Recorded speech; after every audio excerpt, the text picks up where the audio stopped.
Hello students, जैसा कि आप लोगों को पता चल चुका होगा कि अब तो हमारा डेट शीट भी आ गया है टर्म 2 का। तो अब हमारा एग्ज़ाम अपने ऑन टाइम एग्ज़ाम हमारा होगा। तो इसलिए उस तरीके से अब हमारे पास जो ये टाइम है ये सिर्फ और सिर्फ प्रैक्टिस के लिए, ताकि हम अपने रिज़ल्ट को बेहतर बना पाएँ। ठीक है, तो हमारे पास जो चीज़ें हैं, अब जो हम सेशन लेके आएंगे वो सिर्फ प्रैक्टिस के क्वेश्चंस होंगे। जितने भी वीडियो आपको मिलेंगे वो सारे प्रैक्टिस के क्वेश्चंस होंगे, और वो सारे क्वेश्चंस एग्ज़ाम ओरिएंटेड होंगे, सारे एग्ज़ाम से रिलेटेड होंगे। जितने भी एग्ज़ाम पेपर में आए हुए होंगे क्वेश्चन, उससे रिलेटेड उस टाइप के क्वेश्चंस, और वो क्वेश्चंस प्रीवियस ईयर के वो सारे क्वेश्चन आपको यहाँ से विद सॉल्यूशन एक्सप्लेन किए हुए आपको मिल जाएंगे। तो आप लोग बहुत बेहतर तरीके से चीज़ों को देखते रहिए। तो आज मैं एक क्वेश्चन लेके आया हूँ आप लोगों के लिए, ये भी प्रीवियस ईयर का ही क्वेश्चन है। जरा इसको देख लेते हैं।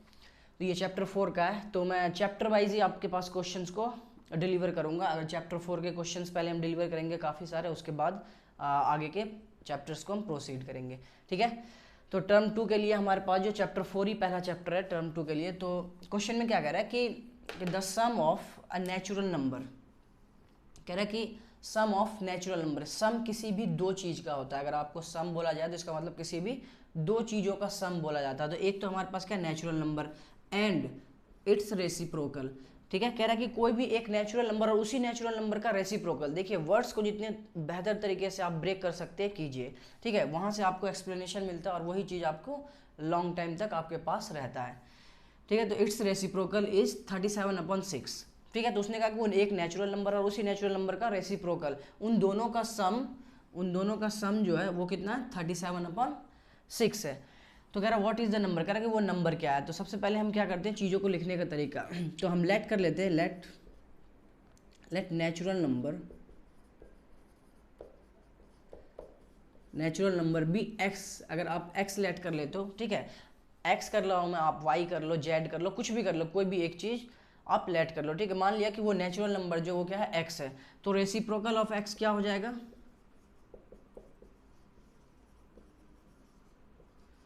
रेसिप्रोकल ऑफ एक्स क्या हो जाएगा 1/x। किसी का भी आपको रेसिप्रोकल अगर चाहिए तो आप उसको क्या कीजिए, पलट दीजिए, है ना। डिनोमिनेटर को नोमिनेटर बनाइए और नोमिनेटर को डिनोमिनेटर बनाइए। कहने का मतलब इसके नीचे क्या था 1 था ना, तो हमने 1/x लिख लिया। ठीक, अकॉर्डिंग टू क्वेश्चन। तो क्वेश्चन में क्या कहा गया है कि दोनों का सम, दैट मीन्स कि x + 1/x, ये नंबर और इस नंबर का ये रेसिप्रोकल, दोनों का सम कितना 37/6। ठीक है, तो इसे हम सॉल्व कर लेते हैं। अब हमारे पास एक क्वाड्रेटिक इक्वेशन आएगा 1/x = 37/6। तो यहाँ से आपके पास x² प्लस क्रॉस मल्टीप्लाई आप कर दीजिए, +6 = 37x। तो ये आपके पास 6x² - 37x + 6 = 0। तो कहने का मतलब है कि ये हमारे पास क्वाड्रेटिक इक्वेशन आ चुका है। तो हम इस तरीके से चीज़ों को हमें सॉल्व करना पड़ेगा। ठीक है, हमें इस तरीके से इसको सॉल्व करना होगा कि देखते हैं कि सॉल्व कैसे करते हैं, फैक्टर करते हैं। ये 6 है ना हमारे पास और ये 6 है, तो 6 6 क्या होता है 36। ऐसा नंबर लेना होगा जो मल्टीप्लाई करने पे तो 36 आ जाए और ऐड करने पे या सब्ट्रैक्ट करने पे 37 आ जाए।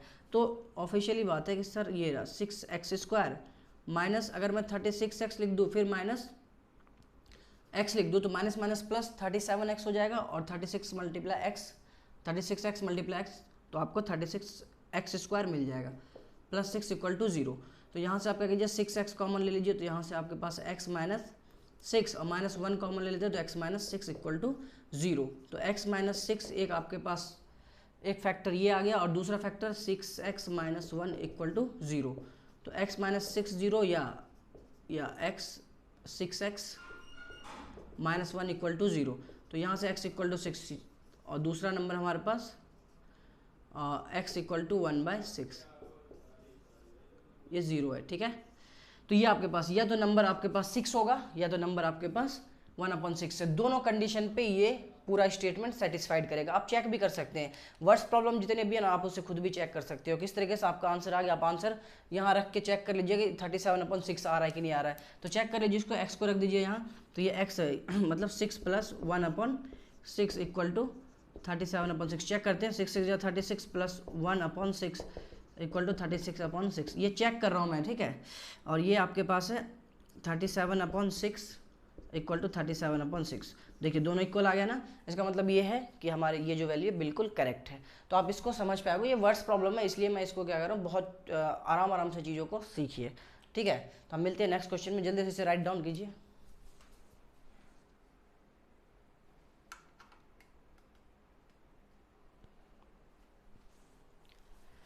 तो आइए स्टूडेंट्स इस क्वेश्चन को देखते हैं, और ये क्वेश्चन सबसे पहले आप वीडियो को पॉज करके इसे ट्राई कीजिए, क्योंकि ये क्वेश्चन आपके लिए कहीं ना कहीं इंपॉर्टेंट साबित होगा, है ना। तो इसलिए इसको आप पहले ट्राई कीजिए, आप ट्राई करिए, पहले वीडियो को पॉज कीजिए, ट्राई कीजिए, नहीं होता तब वीडियो को आगे आप प्रोसेस कीजिए, ठीक है।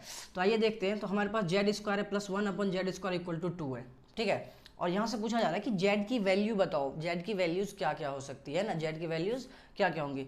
अच्छा देखो, मैं आपको दोनों तरीके से इसे एक्सप्लेन करने के लिए बताता हूँ कैसे, कि यहाँ पे Z square plus 1/z² equal to 2 है ना।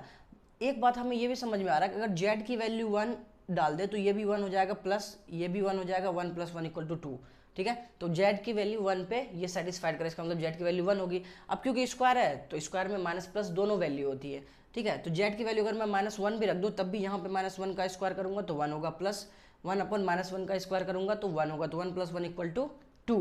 तो मतलब जेड की दो वैल्यू हमें यहीं से देख रहे हैं। अगर मैं शॉर्टकट में चीज़ों को देखूँ तो जेड की वैल्यू 1 और -1 होगी, ठीक है, क्योंकि 1 जेड की वैल्यू 1 और -1 रखने पे ये इक्वेशन क्या हो रहा है, सेटिस्फाइड हो रहा है, ठीक है।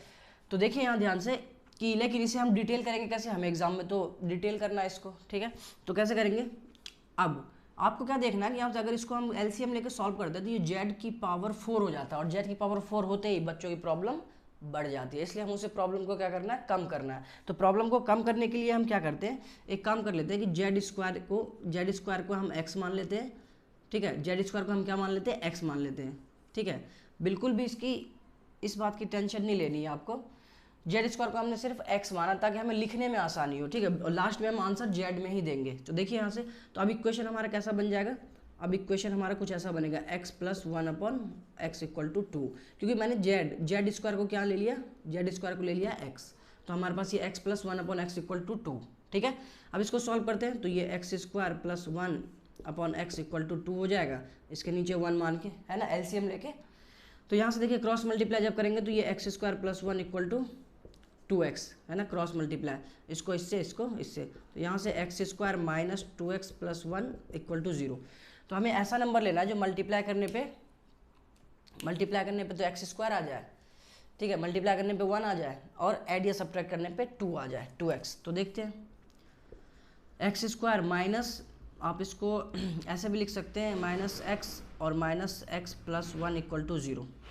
देखिए ध्यान से, बहुत ध्यान से, माइनस माइनस प्लस, तो 1 और 1 2x हो जाएगा ये, ठीक है। और यहाँ पे 1 मल्टीप्लाई 1 मल्टीप्लाई 1 क्या होता है, 1 ही होता है, तो 1 आ जाएगा, ठीक है। तो ये बात आप समझ पाएंगे। इन दोनों में x कॉमन लेते हैं अगर हम, तो x -1 यहाँ, और -x कॉमन लेते हैं तो x - 1 = 0। तो यहाँ से देखिए क्या है, x - 1 = 0 और x - 1 = 0, तो x = 1 और x = 1, मतलब कि x = 1 तो आया ही आया, ठीक है। लेकिन हमें x में आंसर नहीं चाहिए, हमें x की वैल्यू नहीं बतानी, हमें बतानी किसकी वैल्यू है, z की, है ना, z की वैल्यू बतानी। तो यहाँ पे देखिए अगर x = 1 है तो इसका मतलब ये है कि z² = 1 है, क्योंकि x को मैंने क्या मान रखा था, z² को ही तो x माना था हमने, है ना। तो x की जगह पे हमने z² दिया, तो अब ये z जो होगा ना, z बराबर ये +-1 होगा। तो इसका मतलब निकल क्या है फाइनली कि z की वैल्यू 1 और -1 ये दोनों होंगी, है ना। इन दोनों वैल्यू पे ये इक्वेशन क्या करेगा, सेटिस्फाइड करेगा, ठीक है। तो आप ये पूरे डिटेल इस बात को समझ चुके होंगे। चलिए नेक्स्ट क्वेश्चन पे चलते हैं।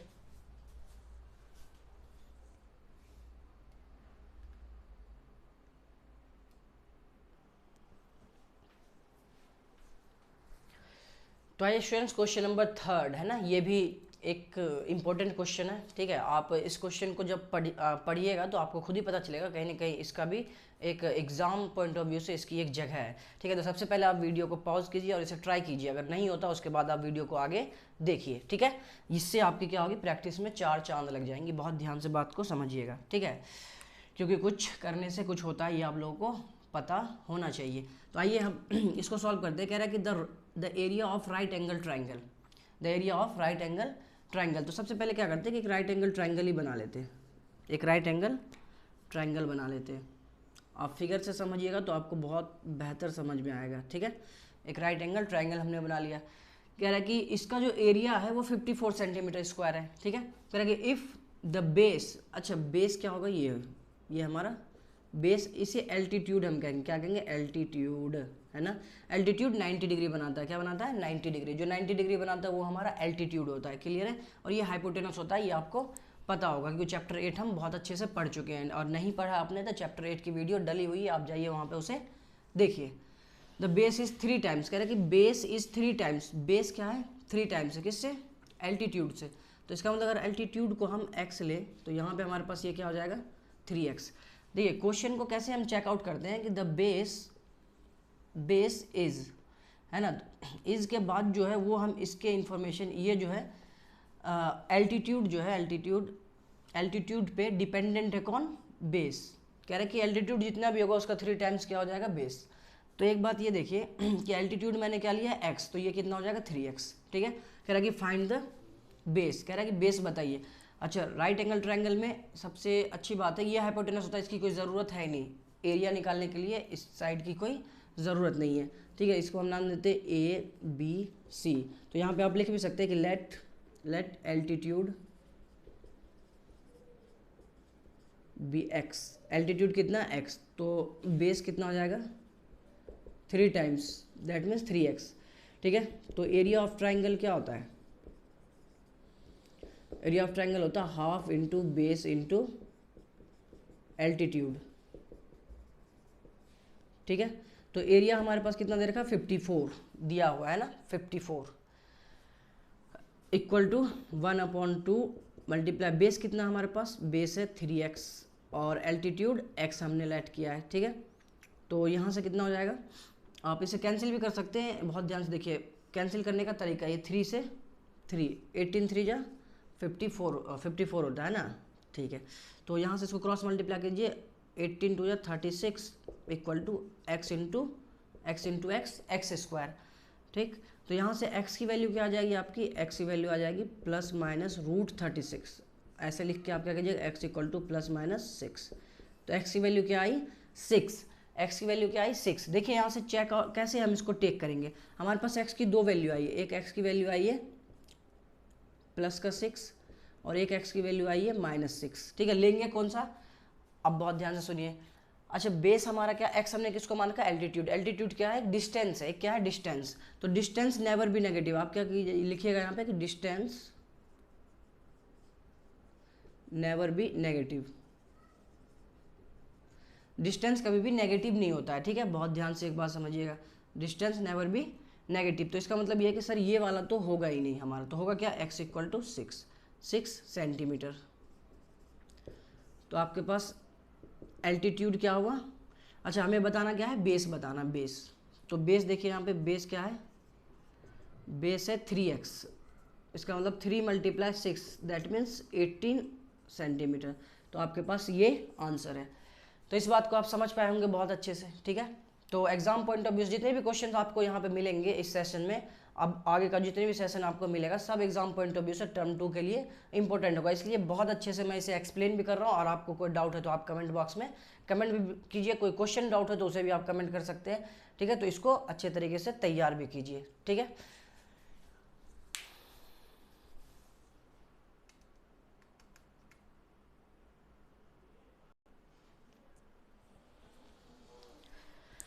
तो आई स्टूडेंट्स, क्वेश्चन नंबर 4। सबसे पहले मैं फिर से एक बार वही कहूँगा, वही बात कि आप वीडियो को पॉज कीजिए और सबसे पहले खुद ट्राई कीजिए, है ना। तो आपको पता चलेगा कि आपकी प्रॉब्लम है कहाँ पे। जब आपको आपकी प्रॉब्लम पता चल जाएगी तो आप उसकी दवाई ज़रूर लेंगे, है ना। और जब दवाई लेंगे तो वो ठीक हो जाएगा। तो आइए देखते हैं क्वेश्चन नंबर 4, ठीक है। तो आप लोगों ने ट्राई किया होगा, बहुत बेहतर देखा होगा, किसी का आ भी गया होगा और किसी का नहीं भी आएगा। तो जिसका आ गया वो भी ध्यान से सुने, जिसका नहीं आया वो भी ध्यान से सुने, क्योंकि सुनने से कुछ न कुछ अलग बातें मिलती है, कुछ न कुछ अलग इन्फॉर्मेशन मिलता है ना, जो हम आगे के क्वेश्चंस में अप्लाई कर सकते हैं। तो देखिए यहाँ पे कह रहे कि डिवाइड 29 इंटू 2 पार्ट्स, कह रहे हैं कि 29 को 2 पार्ट में डिवाइड करना है। इसका मतलब ये है कि 2 पार्ट में, अगर 29 को आप 2 पार्ट में दे रहे हो तो उन दोनों पार्ट का सम कितना है, 29 है ना। 2 पार्ट में आप किसी को कुछ भी दे दीजिए, उन दोनों पार्ट का सम कितना है, 29 है, ठीक है। सच दैट, और इस तरीके से प्रोडक्ट इज 198, कह रहे हैं उन दोनों पार्ट का प्रोडक्ट क्या हो, 198। तो देखिए क्या करते हैं, let first part first part be X, अगर मैं पहला पार्ट मान लेता हूँ एक्स, अगर एक को मैं किसी दो व्यक्ति है हमारे पास 29 को हमें बांटना, एक को अगर मैं एक्स दूंगा तो दूसरे को कितना दूंगा 29 में से जितना बचेगा उतना ही तो दूंगा। तो सेकेंड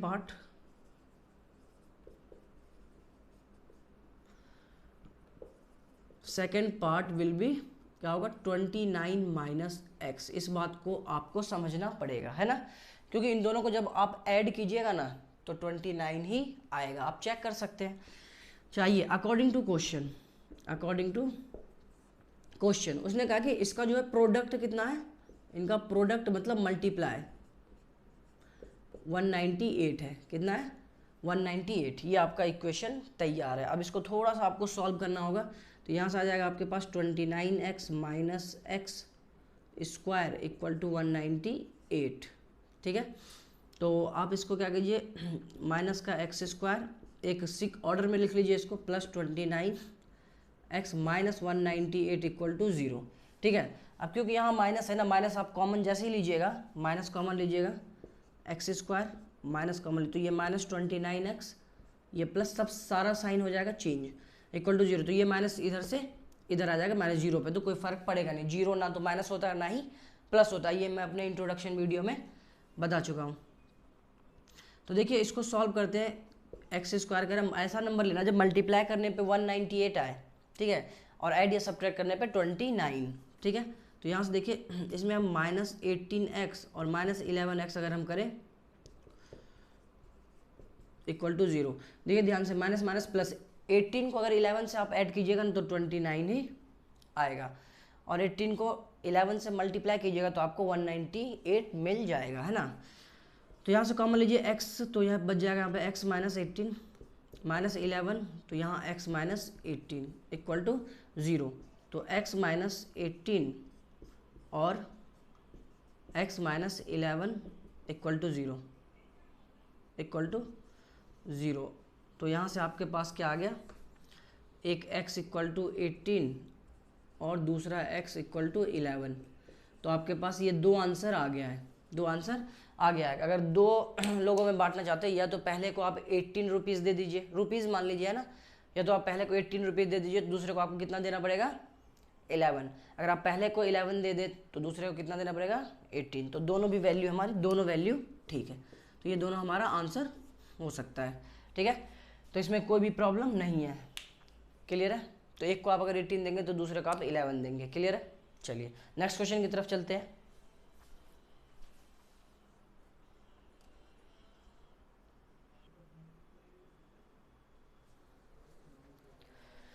तो आइए स्टूडेंट्स क्वेश्चन नंबर 5 देखते हैं। और फिर से मैं एक बात वही कहूँगा, आपको पता है कि सबसे पहले वीडियो को पॉज कीजिए और इसे ट्राई कीजिए, ठीक है।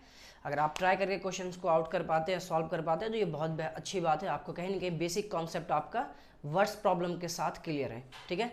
अगर नहीं तो आप बिल्कुल यहाँ देखिए बहुत अच्छे तरीके से, तो आप लोगों ने ट्राई कर लिया होगा। तो आइए देखते हैं क्वेश्चन को, क्या कह रहा है कि बाय एडिंग 42 सॉरी कह रहा है कि by adding 42 to a number, a natural number, क्या बोला है natural number, it becomes 343 times its reciprocal, find the natural number. कह रहा है कि एक नंबर, एक नेचुरल नंबर है, उसमें अगर हम 42 को ऐड कर देते हैं तो वो नंबर जो 343 टाइम्स हो जाता है उसके रेसिप्रोकल का, किसके, नेचुरल नंबर के, ठीक है। तो अगर मैं यहाँ पे लेट कर लूँ, लेट नेचुरल नंबर भी x, ठीक है, और रेसिप्रोकल आपको पता ही है x का क्या होता है 1/x, तो आप बहुत बेहतर जानते हैं इस बात को। तो अकॉर्डिंग टू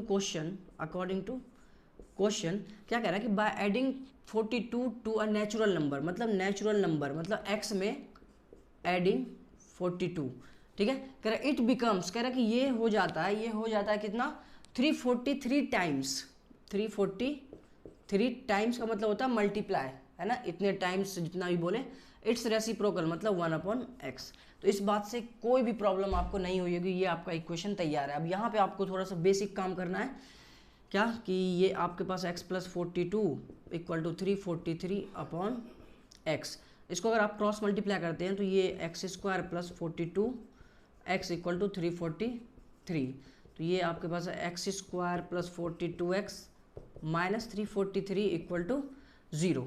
तो ये आपका इक्वेशन बन चुका है। आइए इसको देखते हैं, सॉल्व करते हैं। ये यहाँ पे आपको टाइम ना लगे इसके लिए आपको प्रैक्टिस करना मैंडेटरी है, एकदम बहुत डिटर्मिनेशन के साथ आपको इसकी प्रैक्टिस करनी पड़ेगी, क्योंकि यहीं पे टाइम कंज्यूम होता है आपका अगर आप फैक्टर जल्दी से नहीं मिलता आपको।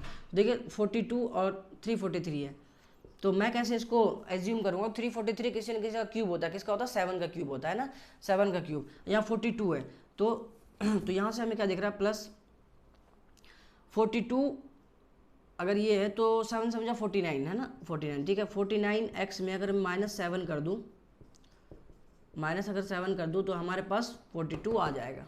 देखिए ध्यान से, 49 में अगर -7 कर दूँ तो ये आ जाएगा। और मैंने क्या कहा था 7 का क्यूब होता है, 2 7 तो यहाँ है और एक 7 यहाँ, तो 7 का क्यूब 343 ठीक है। तो थोड़ा सा आपको एडवांस सोचना पड़ेगा यहाँ पे, बहुत जल्दी बहुत फास्ट कैलकुलेशन करने के लिए, ठीक है। तो उसकी वीडियो भी मैं डालता रहूँगा, फास्ट कैलकुलेशन कैसे करते हैं। तो आइए यहाँ से देखिए क्या करते हैं, अगर मैं x कॉमन ले लूँ तो यहाँ पे x + 49 और -7 यहाँ अगर कॉमन ले लूँ तो आपके पास x - 49 इक्वल टू 0, ठीक है। एक बार चेक कर लेता हूँ कि स्क्रीन पे आ रहा है या नहीं आ रहा है। हाँ आ रहा है, बिल्कुल आ रहा है, ठीक है। तो आप लोग इसको देखिए ध्यान से। चलिए, तो इतनी से कहानी आपको समझ में आ गई होगी। और लेकिन यहाँ पे भी रिजल्ट क्वेश्चन ख़त्म नहीं होता है, ठीक है। यहाँ पे बातें निकल के आती है कि x + 49 इक्वल टू 0 और x - 7 इक्वल टू 0। दो वैल्यूज़ आएंगी इसकी, है ना। एक आएंगे x इक्वल टू -49 और एक आएंगी x इक्वल टू 7, ठीक है। अब दोनों में से होगा कौन सी वैल्यू, वो आपको चेक करना है। कैसे? अकॉर्डिंग टू इन्फॉर्मेशन, है ना, गिवन इन्फॉर्मेशन।